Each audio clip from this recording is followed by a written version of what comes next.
about the last time I saw my granddad alive, but it starts after I've been on English asphalt for 10 seconds. This customs officer's in my face, a real pushy young tyke, and he starts what turned out to be a long grilling with that trick bouncers do as well sometimes, you know, of getting all confidential and conspiratorial with you, like... Obviously, you got some drugs, though, haven't you? I mean, obviously, yeah. You got a few drugs, though, haven't you? You know. You got some drugs. You got some, you know. Like I'm going to go... Yeah? Don't tell anyone. But it's got me vexed, this customs officer, because I've been driving for 24 hours. And when I left France, I was full of it, man. I was like, oh, wow. This is life as it should be lived. La vie comme elle se vit. The French are so warm, you can talk to strangers in cafes. 200 frog kilometres later, I was like... You French are all just bitter, because, like, you go on about... we are the masters of design. We designed the Pompidou Center. We designed the Citroën car. And then, like, you forget to design a toilet you can actually sit down on. I mean, you have to, like, pretend you didn't want to anyway. Oh, no. We thought of that already, but we prefer it this way. It is much more hygienic with the shit all over the back of the shoe. Yeah.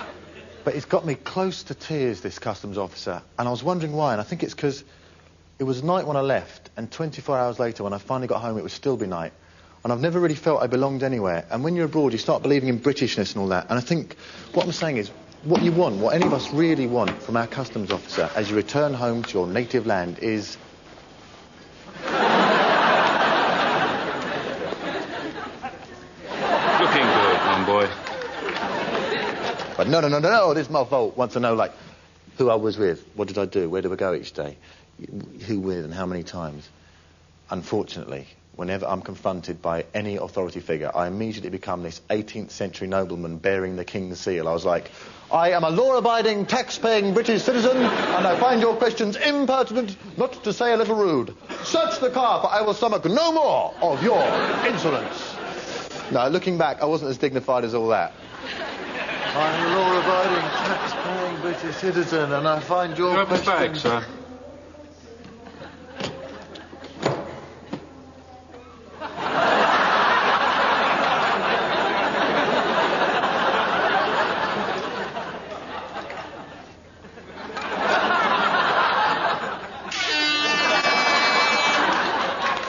Impertinent, not to say a little rude.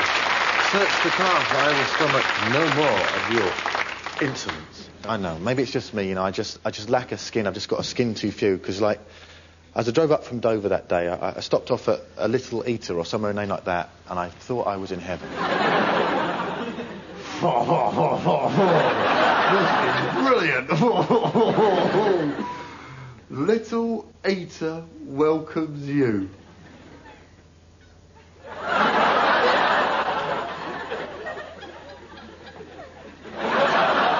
You've done all this for me.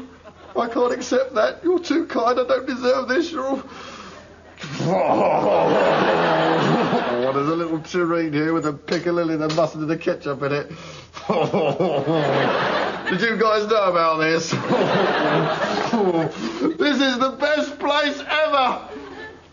I love this man. Little Eater. Thank you. Thank you. But in there among the bolted down chairs, I felt I belonged. Got home, 9 a.m, tired but miles from sleep, and all I remember is this sudden compulsion to go and visit my granddad, who I hadn't seen since I was 13 years old, the only other Newman still alive. So I got back into the startled car, crossed town, and he came to the front door and I said, hello, you won't recognise me, but I'm your grandson, Robert. And he said, oh, how are you? Well, hello, you must come in, you must come in. Sometimes, if you're adopted, no matter how kind everyone is to you, how welcome they make you feel, still at the back of your mind lurks this doubt that you don't belong. Not really. But in there, in that slow clock front room, I felt totally connected, linked to time past and time present, you know, the story of London, the greater story, the interconnection of people. At last, after 48 hours of travel, I finally felt I'd come home. And just then, and this is absolutely true, my granddad turned to me and he said, so, let me get this straight. Who are you exactly?